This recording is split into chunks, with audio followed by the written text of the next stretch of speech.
안녕하세요 학생 여러분. 한 주간 잘 보내셨어요? 자, 오늘은 우리 두 번째 시간으로 클리니컬 마사지의 치료적 접근이라는 1장을 우리가 공부하게 되겠습니다. 여러분들 챕터 1을 펴주세요.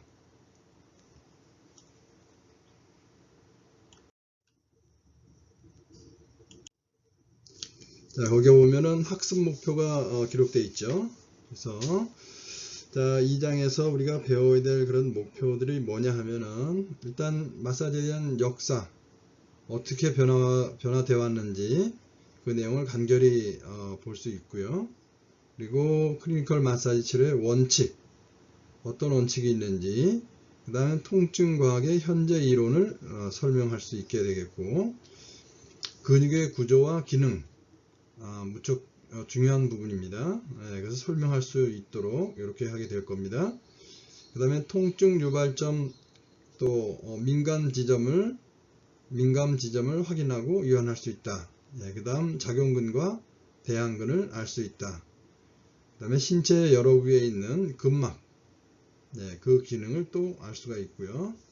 소프트 티슈라고 하는 물렁 조직에 대한 교정, 손으로 하는 방법이죠. 어떤 방법들이 있는지 그것을 알 수가 있습니다. 마사지 수행에 적합한 장비, 이 부분은 좀 깊게 들어가지는 않을 거예요. 그 다음에 적절한 드레이핑 기법을 보면서 우리가 확인할 수가 있을 겁니다. 여러분들 책은 2페이지입니다. 개요 이렇게 나와 있는데, 마사지에 대한 전체적인 간략한 그런 역사를 설명하고 있어요.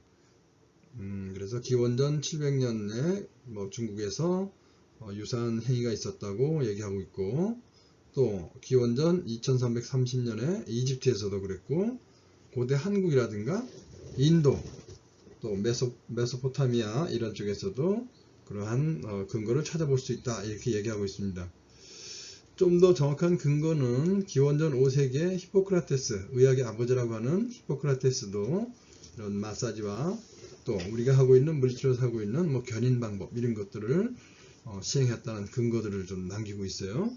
그리고 기원전 1세기경에서 아클레피아디스라고 하는 이런 분이 또 근거를 남겨놓고, 로마 시대네요. 그랬다는 얘기가 있습니다. 책마다 이 역사에 대한 부분은 상당히 길게 서술해 놓은 데도 많고, 우리 이 책에서는 그런 내용을 많이 이렇게 기록하고 있지는 않아요. 다음 시간에는 좀 더 그런 마사지에 관련된 내용을, 역사적인 내용을 지금보다는 조금 더 내용 있게 좀 살펴볼 수가 있을 것 같아요. 네, 그렇게 설명하고 있고요. 클리니컬 마사지는 통증과 기능 장애를 완화시키는데 어떤 목적을 가지고 시술을 한다, 이거죠. 이 부분은 여러분들이 좀 신경을 많이 써서 이 용어를 좀 기억해 두시면 좋을 것 같아요. 통증과 기능장애. 우리가 이제 물리치료라는 치료하는 우리의 어떤 역할을 하고 있기 때문에 통증과 기능장애를 갖다가 완화하는 목적으로 클리니컬 마사지를 시술한다, 이런 내용입니다. 그러니까 이런 내용에 맞게끔 책이 구성이 되어 있는 거예요. 또 이렇게 보면은 그 내용과 더불어서 통증 유발점 치료라는 얘기를 또 하고 있습니다. 트리거 포인트 세라피 이렇게 얘기하고 있는데, 트라벨과 시몬이라고 하는 이분, 굉장히 유명한 분이에요. 두 분 다 의사분이에요.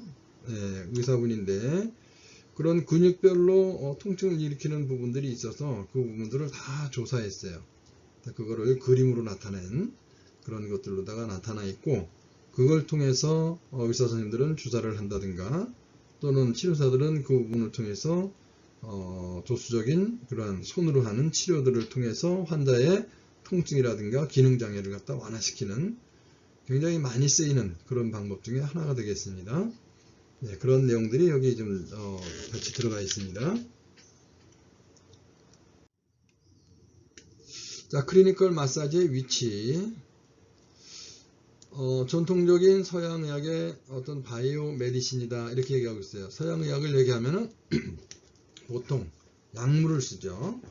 그리고 약물을 쓸 수 없을 경우는 수술을 합니다. 또는 그게 안 되면 어떻게 해요? 내가 전문가가 아니면 나보다 더 나은 전문가한테 의뢰를 하죠. 이렇게 이제 구성이 되어 있습니다. 그래서 마사지 같은 경우는 이런 약물과 더불어서 수술을 하거나 또는 안 하고 우리가 전문가라고 인정되기 때문에 우리한테 이제 이렇게 소프트 티슈, 연부 조직 또는 물렁 조직이라고 하죠. 이 조직에 관해서 문제가 있을 경우는 우리가 전문적으로 치료하게 되는 이런 상황이 되겠죠. 또 뭐 미국에서는 오스테오패틱 메디신이라고 해서 이 부분은 의학 부분의 한 부분으로서 정통의학으로 들어가 있어요. 그래서 4년제 학부, 그 다음에 4년의 훈련 거치고 1년의 인턴을 거친대요. 또 분야에 따라서는 2년에서 8년의 어떤 전문 과정도 거친다고 합니다. 현재 국내에 들어와 있는 오스테오패틱은 정골요법 이렇게 되어 있어서 국내에 많이 소개되고 있고 도수치료에 관한 아주 좋은 연부조직 소프트 티슈에 관한 그런 치료적 방법들은 상당히 많은 한 12가지의 이런 방법들을 갖다 제시하고 있고 국내에서도 많은 분들이 그 방법들을 치료를 하고 있어요. 그래서 여러분들이 이제 틈틈이 우리 치료 시간에도 보는 내용들도 있을 수 있고 또는 고난이도 테크닉 이런 부분들은 학부 과정에서는 여러분들이 볼 수가 없을 거예요. 뭐 크라니오세이크랄이라든가 머리에 관련된 거 이 부분과 그다음에 천골과의 관계성을 가지고 조정하는 방법이라든가 또 비세럴 매니페이션에서 내부 장기에 관련된 이런 도수락하는 이런 방법들은 사실은 굉장히 우리 손에서의 어떤 고유수용 감각이 예민해야 되고 오랜 수련을 통해서 할 수 있는 분야이기 때문에 학부 과정에서는 사실 여러분들이 경험하기는 쉽지 않다.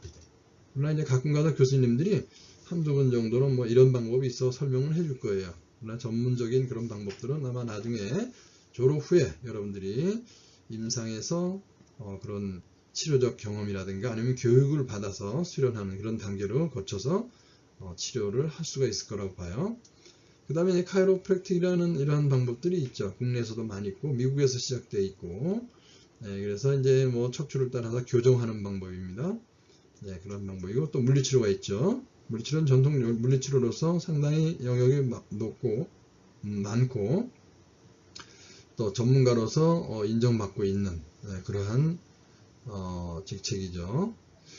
또 물렁 조직의 직접적 교정 방법도 있다고 해요. 그래서 거기에는 뭐 클리니컬 마사지 이런 방법을 사용한다고 그래요. 직접적으로 하는 거죠. 조금 혼선이 올 수가 있겠는데 물리치료 부분 내에서 여러 장비를 이용하는 방법이 있는가 하면은 이런 도수로 하는 그죠? 매니플레이션 또는 매뉴얼 세라피라고 하는 부분에서는 소프트 티슈를 치료하는 방법들이 상당히 많이 있거든요. 그러나 이제 그 부분에서 이 책에서 강조하는 것은 직접적인 교정으로서 클리니컬 마사지를 통해서 한다 이런 얘기를 이제 하고 있는 겁니다.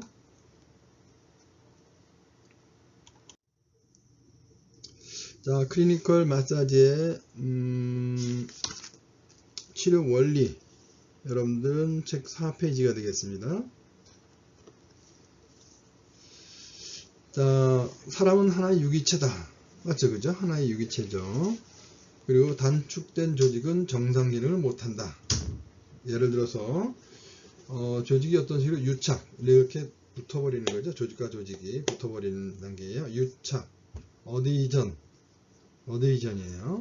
그랬을 경우는 그걸로 인해서 그 조직의 기능을 제한시킨다 이거죠. 못하는 거죠. 여기가 꽉 눌어붙어 있어요. 수술 후에 여기 수술했는데 수술해서 오랫동안 했더만 유착이 됐다면 이걸 못 피는 거죠. 펼 수가 없어요. 우리는 다들 펴잖아요. 그죠? 그리고 펴고 할 수가 있지만은 환자들의 경우는 오랫동안 수술 후에 이 부분이 원만한 동작을 미리 확보하지 않으면은 유착된 상태에서 관절이 제한되는 이러고 구부려서 살아야 되는 이런 상태를 가질 수도 있다는 거죠. 여러분들 중에서도 아마 이렇게 어디 다쳐가지고 아팠던 기억이 있던 사람들은 그런 기억이 있을 거예요. 뭐 예를 들어서 아킬레스 건이 좀 찢어지거나 뭐 단축된 상태에서 발이 충분하게 발목이 뒤로 올라오지 않는다든가 이런 것들이 그런 수 있겠어요. 자, 또 하나는 신체의 물렁 조직, 소프트 티슈는 우리가 터치하는 치료사에 의해서 또는 시술자에 의해서 터치하는 것에 대해서 반응을 한다는 거죠. 거기에 따라서 신경, 혈관, 근, 이완 또는 편해지면서 정신적 안정을 취할 수가 있다 이 얘기예요. 미리 여러분들이 이제 예전에 치료를 받아보신 분들은 더 이해하기 쉬울 거고, 또는 어렸을 때 엄마가 그죠 배를 만지면서 엄마 손이 약손이다고 하면서 살살 배를 만져줬을 때 신기하게도 그죠 배가 안 아팠던 기억을 경험해봤던 이런 기억이 있는 사람도 있을 거예요. 네, 어떤 식으로든 반응을 한다는 거죠. 그것을 조금 더 신경학적으로 보면은 내가 터치하는 순간 그죠 닿는 느낌은 어떻게 해요? 신경을 통해서 촉수를 통해 가지고 뇌로 전달이 되고, 뇌에서 어떤 반응을 통해서 이쪽으로 아웃풋을 내죠. 강한 자극이면 피하는 게 될 거고, 그 다음에 부드럽고 소프트한 그런 자극이라면 거기서 근육을 더 이완시킬 겁니다. 네, 이렇게 이제 반응을 해준다는 거예요. 그래서 우리가 PT is art, PT 물리치료, PT는 아트다, A R T 뭐 이렇게 얘기하는 거예요. PT는 아트다 뭐 이렇게 얘기하는 거죠. PT is art. 그러니까 단순하게 내가 어떤 치료적 도작을 하는 것이 아니라 내가 준 반응에 대해서 어떻게 해요? 상대방의 뇌가 반응을 해서 거기에 따라서 근육을 이완하든가 아니면 혈관이라든가 신경계 이런 어떤 반응들을 보이면서 그 아웃풋을 만들어서 좋아지고 나빠지고가 결정이 되는 거예요. 자, 첫 번째, 사람은 유기체라는 것은, 하나의 유기체라는 것은 여러분들이 아프게 되면 손만 아프다고 손만 나쁜 걸로 끝나는 게 아니라 이 부분은 온몸에 전체적인 영향을 미치죠. 예. 발끝에 여러분들이 가시 하나 박히면 제대로 걸을 수 있나요? 난 잘 걸어, 그래도 잘 걷는 사람 있을 수 있겠지만은 대부분은 그 조금 박힌 가시 하나 때문에 전체적인 행동 자체가 어떻게 해요? 제대로 이루어지지 않거든요. 예. 그래요. 또는 제가 근육을, 옷을, 쉐터를 잡고 있는데 쉐터를 갖다 잡아 당긴다면 이 긴장도는 어디까지 가냐 이거죠. 반대편까지 다 가요. 그죠? 예, 그렇게 서로 연관성을 가지고 있다는 거죠. 자, 여러분들이 큰 공을 가지고 있는데 공을 갖다 꽉 누르면은 그 누르는 부분만 압력이 가나요? 그 압력은 전체로 다 분포가 됩니다. 이는 유기체예요. 그래서 우리한테 들어오는 자극은 가장 그죠? 이펙트를 나타내는 그 부분에 들어온 자극을 통해서 전신의 어떤 반응을 나타내는 거죠. 가장 많이 나타나는 건 그 주위 부분이겠죠. 그죠? 예. 여러 가지 이런 부분들에 대해서는 생리학적으로도 그렇고 역학적으로도 그렇고 여러분들이 나중에 차분하게 다 배울 겁니다. 예.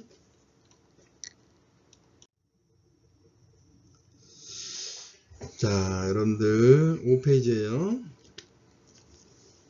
자, 여기서 제시하는 통증과학은 뭐 생심리 사회적 모델, 그 다음에 신경 행렬 이론 이렇게 좀 제시하고 있어요. 이것도 1977년 뭐 이렇게 돼서 그 이후에 이렇게 발표된 내용인데 아마 이런 내용들이 최근에 그 3판에서 조금 더 업데이트된 그런 내용이 아닌가 싶어요. 예전에는 이런 내용이 좀 빠졌던 것 같은데, 네. 그래서 생심리 사회적 모델이 뭐냐 이거죠. 엔젤이라는 사람이 1977년에 이렇게 했는데 이 사람은 심리학자고 통증은 인지와 경험에 영향을 주는 생물, 심리적, 사회적 요소와의 어떤 상호관계로서 통증들이 나타난다 이거예요. 예, 맨 밑에 보면 1962년에 멜작이 얘기했던, 멜작과 월이 얘기했던 관문조절설 여러분들이 이제 배우게 될 텐데 이게 이제 대체로 우리 물리치료하는 데 있어서 여러가지 전기치료라든가 일반 치료하는 데 있어서 중요한 그러한 이론적인 통증에 대해서 아주 중요한 이론을 제시하고 있었는데 그거보다도 요즘은 이제 조금 더 생물, 심리적, 사회 전반적인 요소와의 어떤 상호관계로 인해서 이런 통증이 인식이 된다는 거죠. 네, 그리고 또 밑에 보면 신경행렬 이론 이렇게 했는데 뉴로마트릭스 네, 이분도 멜작이 이름 한 거예요. 멜작은 이제 1962년에 이제 관문 조절설을 발표하고, 그리고 나서 조금 더 뭐랄까요, 확장된 그런 이론을 내놓은 거죠. 통증 인지가 다른 신경세포 상호작용으로 조절된다, 이렇게 얘기했습니다. 그러니까 하나의 어떤 신경세포가 작용하는 게 아니라 이 뇌에는 서로 연결되는 거죠. 연결되는 이런 과정을 통해서, 그 과정을 통해서 통증이 인지된다는 얘기예요. 아주 지금은 간단하게 설명했지만은 이런 내용들은 여러분들이 따로 한번 찾아보세요. 시간 되시면은. 그 내용들에 대해서는 상당히 많은 내용을 포함하고 있고, 그 내용을 통해서 이 내용은 너무 작게 나와 있네, 이런 것을 느낄 수가 있을 겁니다. 한번 도서관 가거나 아니면 여러분들이 인터넷을 통해 가지고 내용을 한 번씩 보시면은 좋겠다, 이런 생각이 들어요. 관문 조절설은 여기뿐만 아니라 우리 여러분들 4년 배우는 내내 많은 얘기를 해줄 거고, 그 다음 모델들에 대해서도 계속해서 아마 많은 설명을 할 겁니다. 그때 여러분들이 더 추가적으로 배울 수 있도록 하길 바라요.